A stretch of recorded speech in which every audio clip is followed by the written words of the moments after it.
Hey, guess what? Hillary Clinton just erupted online. I know it's shocking since she's always such an exemplar in the art of even-tempered conversation. But this time, Mrs. C let loose a tirade about the Texas Heartbeat Act that not only looks heartless and looks like pandering to her fellow members of the abortion cult, it reveals her disregard for the U.S. Constitution and for the logical definition of life itself.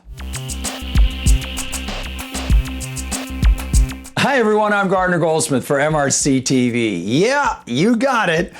Oh man, never hesitant to parade her termagant personality and double standards, the international meddler, tax gobbler, and trust-breaking Hillary Clinton just resumed her grandiloquent grandstanding in public, this time erupting over the implementation of Texas's new pro-life statute that prohibits the willful taking of human life 6 weeks after conception. On September 1st, the former senator, former secretary of invasion, occupation, usurpation, and war, I'm sorry, forget the warmongering and the usurpation, I mean Secretary of State, and former First Lady took to Twitter to spout off about Texas's new statute. Quote, "Under the cover of darkness, by choosing to do nothing, the Supreme Court allowed an unconstitutional abortion ban in Texas to go into effect last night. Their decision doesn't change the fact that reproductive rights are human rights. We'll fight for them." End quote. Which is almost as amusing as it is offensive for its bold and shameless hypocrisy.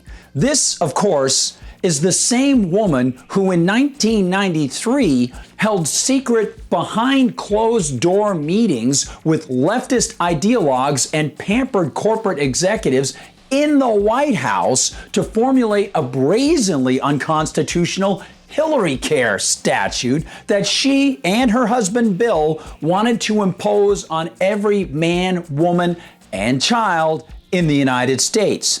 This is the same woman who used a private server to handle her government-related emails as Secretary of State, then refused to produce all of said government-related emails when ordered to do so. Such a history makes it a bit difficult to read her words about under cover of darkness without having to suppress some rapidly rising bile. Then there's her soapboxing about an unconstitutional abortion ban. This is a woman who is an attorney. And she did, on numerous occasions, also take that wondrous oath to protect and defend the U.S. Constitution against all enemies, foreign and domestic.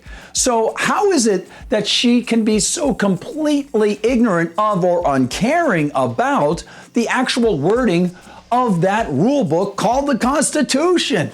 Not only did the U.S. Supreme Court just rule that the Texas statute is constitutional, the 14th Amendment's Equal Protection Clause, I would hope she might know it, also requires all states to uniformly enforce laws established to protect the citizens therein. As a result, if a state has a law that prohibits the taking of a human life, then the state can't arbitrarily choose which lives are supposedly protected by the statute. Which brings us to Hillary's next major fumble, her statement that reproductive rights are human rights. Let's see that again. In this, she mimics the also insufferable screeching of Massachusetts Senator and lawyer Elizabeth Warren, a Democrat, of course, who last month offered the same kind of sophistic nonsense in an interview with Teen Vogue. Because, of course, nothing says appropriate for kids better than pushing abortion on demand in your magazine. In writing on that tawdry affair, I noted the hypocrisy of a person who supports the existence of government to fund police and courts to prosecute those who might harm others, while that same person denies this so-called protection to unborn human beings. For her, and now for Hillary, I offer this simple logic. First, is the fetus a human being? Yes, upon conception, a human fetus has its own DNA, distinct from both parents, and that DNA is alive on the great continuum from origin to demise. There is no break, there is no pause, there is no moment when the individual is not its own living entity once it is conceived. Period. It is human and it is being. Second, does Liz Warren, or in this case, Hillary Clinton, support statutes that punish people for harming or taking the life of other human beings? Yes, they both do. Third, has Senator Warren, or Hillary, not only taken an oath to abide by the U.S. Constitution, but also accepted a position as a senator or some other figure in an office that was created by the specific words of the U.S. Constitution? Yes, they both have. Fourth, does the U.S. Constitution leave it to states to define capital murder crimes and how they will be punished? Yes, it does. Fifth, does the 14th Amendment to the U.S. Constitution require that all states that punish people for the taking of a human life protect all human beings equally, and that it does not exclude certain kinds of people or certain individuals from that presumed state protection? Yes, the Constitution, the 14th Amendment, insist on that. Sixth, is the non-defensive taking of another human life at all an act of personal autonomy? No, it is by definition an aggressive act against another human being. Seventh, should therefore any state with statutes that punish people for the aggressive, intentional taking of human lives apply their statutes to protect all human lives, including fetuses, because they are human and they are alive? Yes. Eight, is the only area where the United States government has an appropriate function in this realm the area of making sure that the 14th Amendment is respected by the states? Yes.